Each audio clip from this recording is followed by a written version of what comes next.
하나님께서 전지전능하신데요. 못하시는 일이 없습니다.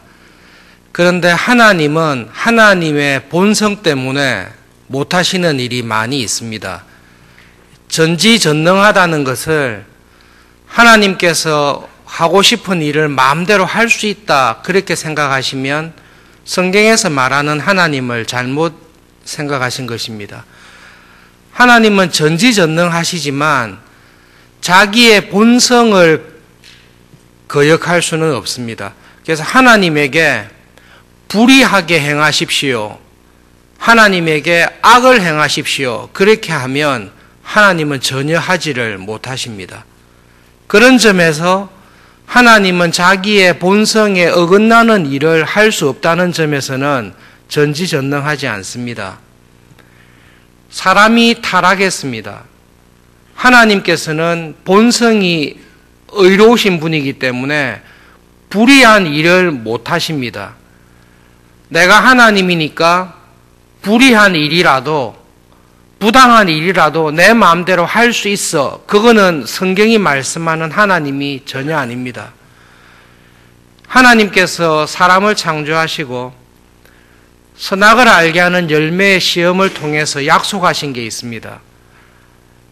내가 한 이 명령을 잘 지켜서 행하면 영원한 생명을 선물로 줄 것이고 이 명령을 깨뜨리면 죽는데 반드시 죽을 것이다라고 하나님께서 본성으로 법으로 딱 정해놓으셨습니다. 아담과 하와가 타락했을 때 하나님께서 하실 수 있는 길은 두 가지밖에 없습니다. 자신의 본성을 지켜야 되니까 아담과 하와와 그의 모든 후손들을 자신이 정하신 법에 따라 정의로운 하나님께서 다 죽이시는 방법이 있습니다. 또 한 가지는 자신의 본성이 사랑이시니까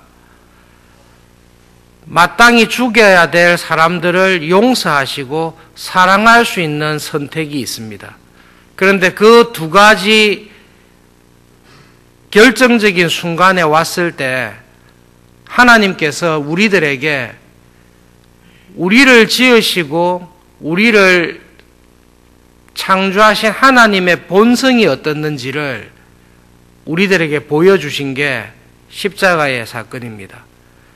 여러분, 교인들과 지내실 때, 사업을 하실 때 내하고 거래하는 사람이 어떤 사람인가, 결국 이 사람은 이런 성격의 사람이었구나라는 것을 알 때가 있습니다. 결정적인 순간에 이 사람이 어떤 행동을 하고 어떤 결정을 내리는가를 보면 아, 이 사람의 본성이 이랬구나라는 것을 알 수 있습니다.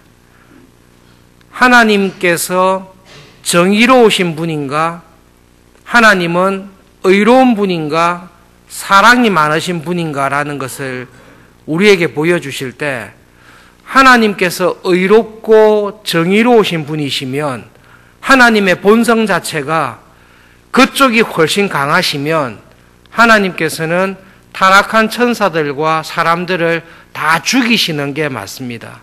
그게 의로운 길입니다. 그런데 하나님께서 본성이 정의롭고 의로운 부분도 있지만 하나님의 본성 자체가 정의로운 것보다 사랑이 더 강한 분이시면 사랑과 용서로 나오셔야 되는데 하나님께서는 자신의 본성이 사랑과 은혜로운 분이라는 것을 우리에게 먼저 보여주셨습니다. 그리고 우리를 사랑하시고 우리가 믿는 하나님은 본질상 나를 사랑하는 분이다라는 것을 보여주시면서 그 하나님은 동시에 정의롭다는 것, 의롭다는 것도 놓치지 않는 하나님이시다. 그것을 보여주신 것이 자기의 아들을 죽이기로 작정한 것입니다. 하나님의 정의로운 법은 모든 사람을 다 죽여야 된다라고 말씀하시고 하나님의 한편 마음에서는 범죄하고 하나님께 반항한 사람들을 용서하시고 살리기를 원하시는 마음이 있습니다. 이 두 가지를 다 충족시킬 수 있는 길을 찾는 것이 하나님의 지혜인데 하나님께서 이 길을 어떻게 찾았는가 하면 자기가 지은 피조물들을 구원하시기 위해 자기의 아들을 이 모든 사람들의 죄를 대신해서 죽게 하십니다. 그리고 사람들의 모든 죄에 대한 하나님의 진노, 하나님의 정의가 요구하는 죄에 대한 하나님의 모든 진노와 형벌을 자기의 아들인 예수님에게 다 쏟아서 자기의 아들을 죽이기로 하시고 이 아들이 내 죄를 대신해서 죽었다는 것을 믿는 사람들에게 다시 영원한 생명을 주시기로 작정하신 분이 하나님이십니다. 그래서 하나님에 대해서 우리가 믿는 하나님에 대해서 하나님의 본성이 어떤 분입니까? 라고 생각할 때에 그 아들이신 예수님께서 이 땅에 오셔서 우리에게 하신 말씀이 있습니다. 하나님을 생각할 때 아버지라고 생각해라고 말씀하셨습니다. 여러분, 이 세상에 있는 모든 종교 가운데 자기가 믿는 신을, 하나님을 아버지라고 불러라고 한 것은 예수님밖에 없습니다. 예수님께서는 하나님이 정말로 아버지와 같이 자기 아들을 위해 자기의 목숨을 내어주는 그런 사랑의 하나님이라는 것을 예수님은 정확하게 압니다. 왜냐하면 범죄해서 타락한 인간을 위해서 자기 자신을 죽기까지 내어주는, 그래서 자기의 아들과 아버지는 같은 분인데요.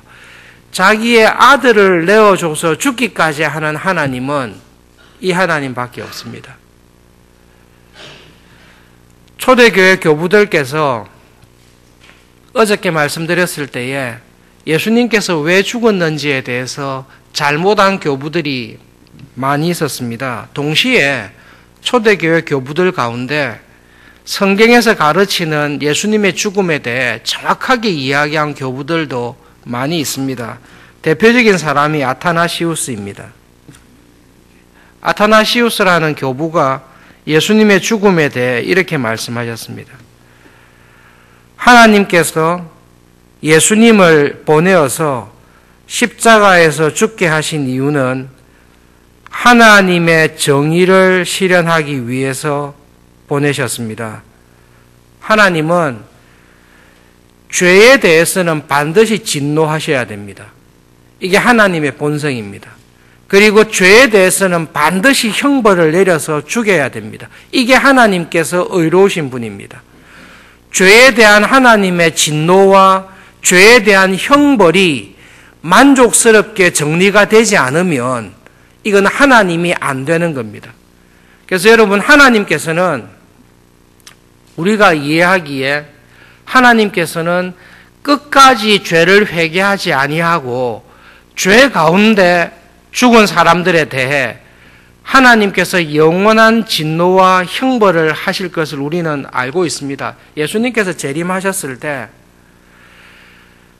내 죄를 대신해서 예수님께서 죽으셨다는 것을 믿지 아니하고 자기의 죄를 여전히 가지고 끝까지 회개하지 아니한 마귀와 그의 모든 악한 영들과 함께 회개하지 아니한 사람들을 하나님께서는 지옥이라는 형벌로 심판하실 것을, 벌 주실 것을 우리는 알고 있습니다. 그런데 우리가 마땅히 받아야 될 지옥에서의 하나님의 진노와 형벌을 하나님께서 누구에게 다 돌리시는가 하면 예수님에게 다 돌리십니다. 하나님께서 예수님을 십자가에 딱 달아 놓으시고 예수님에게 쏟으신 진노와 형벌은 끝까지 회개하지 아니하고 죄의 근원이 되었던 마귀와 그 모든 악한 영들에 대해서 지옥에서 하나님께서 쏟으실 그 하나님의 진노와 형벌을 다 돌려서 예수님께 다 쏟아부으신 것입니다. 예수님께서 십자가에서 하신 일이 있습니다. 저와 여러분을 위해서 예수님께서 하신 일이 한 가지 있는데요. 죄에 대해서 절대 타협하지 아니하시고 의로우신 분이기 때문에 죄에 대한 형벌을 하나님이 만족하실 때까지, 하나님의 정의가 요구하시는 데까지 하나님께서 죄에 대해서 심판을 하십니다. 그 하나님의 정의가 됐습니다. 이 정도로 진노하시고 이 정도로 심판하시면 하나님께서 요구하시는 죄에 대한 정의, 죄에 대한 형벌이 완전히 만족되었습니다 라고 할 때까지 예수님께서 십자가에서 그 형벌을 다 받아내신 것입니다. 예수님께서 십자가를 생각할 때에 제일 힘들어했던 것은 못에 몸이 뚫리고 창으로 허리가 찔리고 목이 말라서 고생하는 것은, 여러분 고문을 심하게 당하는 사람도 그런 고문은 요즘도 당합니다. 예수님께서 십자가에서 당하신 고난은 그런 육체적인 고난도 있지만 겟세마네 동산에서 예수님께서 정말로 땀이 핏방울이 될 정도로 죽게 되었습니다. 하나님, 내가 죽게 되었습니다. 할 수 있으면 이 고난을 피하게 해 주십시오라고 한 예수님이 각오하고 준비했던 고난은, 정의로우신 하나님도 자기의 정의로움을 벗어날 수는 없습니다. 죄에 대해서 하나님께서 내가 이렇게 형벌하겠다라고 하신 죄에 대한 진노와 죄에 대한 철저한 형벌이 있습니다. 그것을 그냥 적당하게 하고 끝내자가 아니라 그분이 정의롭기 때문에 그 정의로운 하나님이 하실 수 있는 온 힘을 다해서 죄에 대해서 쏟아 부으시는 심판과 진노를 예수님께서 혼자 다 받아내시는 것입니다. 성부 하나님과 성자 예수님과 우리가 이해할 수 없는 하나됨이 있고, 이해할 수 없는 아버지와 아들의 영원한 친밀함이 있는데, 우리의 모든 죄를, 피조물인 우리의 모든 죄를 예수님께 다 돌려놓으시고 자기 아들에게 다 돌려놓으시고 아버지가 안색을 바꾸고 아들을 잡으시는데 아들을 완전히 죽여버릴 때까지 아들을 잡아버리는 것입니다. 수요 기도회 때 유영진 강사님이 설교하면서 이것을 설명하기 위해서 고심을 했는데요. 저도 똑같이 고심이 됩니다. 여러분 그냥 이렇게 생각하는 게 좋겠습니다. 여러분 집에 개가 있습니다. 강아지가 있습니다. 너 잘못하면 죽는다라고 했는데 이 강아지가 잘못했습니다. 강아지를 죽여야 되겠습니까? 아들을 죽여야 되겠습니까? 하나님께서 택하신 것은 잘못한 강아지를 죽이지 않고 이 강아지를 살리기 위해서 자기 아들을 죽이기로 작정한 겁니다. 집안에 있는 모든 애완견들을 다 불러놓고 너희들이 다 죽어야 될 텐데 내가 애완견인 너희들을 살리기 위해서 길이 한 가지가 있는데 내 아들을 죽이겠다. 십자가에 달아놓고 죽여버리시는 겁니다. 죽이는 척 하시는 게 아니라 하나님의 정의가 요구하실 때까지 완전히 죽여버리시는 겁니다. 이 아들이 기가 막힌 일을 당하는 것입니다. 아버지, 나의 아버지지 않습니까? 나의 아버지인데 저런 강아지들을 살리기 위해서 나를 죽일 수 있습니까? 아들이 십자가에서 그 말을 하는 게 아니라 강아지를 살리기 위해서 너를 죽여야 되겠다라고 아버지가 결심하고 말을 했을 때 이 아들이 아버지의 말이 맞습니다. 나도 저 강아지를 살리고 싶습니다. 그러니까 나를 죽이십시오. 그게 십자가의 사랑입니다. 우리가 고난주간에 예수님의 십자가를 봤을 때 우리가 그것을 보고 얼마나 괴로워해야 되느냐, 그것은 십자가를 모르시는 것입니다. 예수님께서 이런 고난을 당했으니 우리가 새벽에 귀찮게 일어나는 것, 일주일 동안 나와서 기도하는 것, 괴롭지만 우리가 이것을 동참해야지, 그것은 우리가 하나님의 사랑을 잘 모르시는 것입니다. 지금 우리는 하는 일이 하나도 없습니다. 우리는 죄 짓고 아무것도 하는 일이 없습니다. 그런데 놀랍게도 우리를 창조하신 하나님 아버지와 그 하나님의 아버지의 독생하신 예수 그리스도께서 자기를 부인하고 반항하고 내 마음대로 살겠다라고 나간 피조물들을 위해서 그 반항하는 피조물에 대한 창조주 하나님의 사랑을 십자가에서 보여주시는 것입니다. 하나님은 정의로운 분입니까? 사랑의 하나님입니까? 십자가를 봤을 때 이 세상에 하나님이 계시면 그 하나님은 정의롭기보다 사랑의 하나님이십니다. 예수님이 계십니다. 예수님은 왜 그런 고난을 당하십니까? 예수님은 하나님을 정말로 사랑하는 분입니다. 아들이니 아버지를 당연히 사랑하겠지요. 그런데 이 아들은 하나님 아버지를 사랑할 뿐만 아니라 이 아들은 잘못을 범한 인간들을 위해, 강아지를 위해 아들이 죽는 것을 개의치 아니하시고 아버지께서 저 애완견들을 살리기 원하시면 저도 똑같습니다. 저도 쟤들을 살리기 위해서 대신 죽기를 원합니다. 그러니까 저에게 그 진노를 다 쏟아부어 주십시오. 그런데 이 아들이 죄에 대한 아버지의 진노와 형벌이 얼마나 강한지를 알기 때문에 막상 그렇게 결심하고 나갔는데도 이 십자가 앞에서 아버지가 나한테 쏟아부을 죄에 대한 진노를 생각할 때 견디지를 못하는 겁니다. 마귀는 예수님이 마지막 순간에 이 아버지의 진노와 형벌을 알기 때문에 무서워서 도망갈 거라고 생각했습니다. 우리가 지금까지 알고 있는 것은 그것입니다. 여러분, 고난주간에 우리가 십자가를 생각할 때에 예수님께서 왜 죽으셔야 했습니까? 하나님의 본성이 정의로우신 분입니다. 하나님의 본성은 하나님도 어쩌실 수 없습니다. 죄에 대해서는 반드시 심판하시고 하나님의 정의가 요구하는 만큼의 진노와 형벌을 쏟아부어야 됩니다.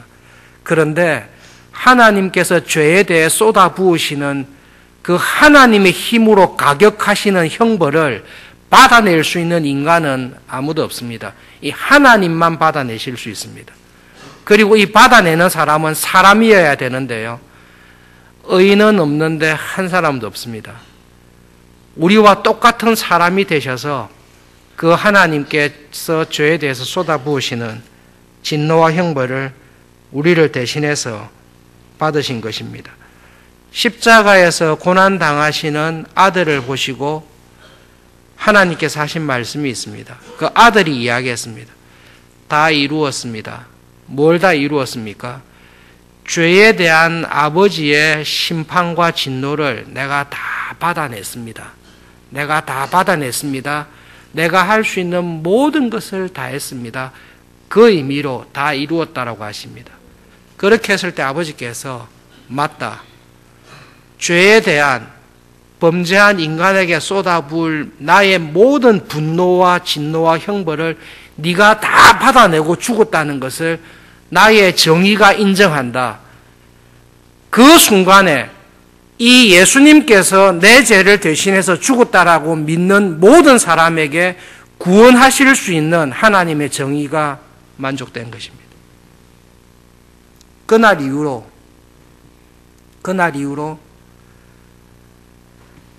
예수님께서 내가 태어나기 전부터 또 내가 평생 살아가면서 하나님 앞에서 범했던 모든 죄들, 미워하며 시기한 마음의 죄부터 다른 사람에게 폭력과 도둑질과 악한 일을 행했던 모든 죄를 예수님께 다 돌리시고 예수님께서 대신 죽었습니다라고 믿는 자들에게 하나님 아버지께서 너는 죄 없다. 죄가 하나도 없다. 내 아들이다. 라고 말할 수 있는 구원의 길을 거기서 열어주셨습니다. 여러분,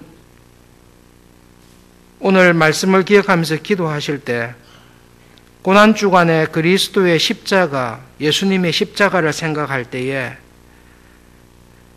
우리 스스로를 괴롭게 하려고 결코 하지 마십시오.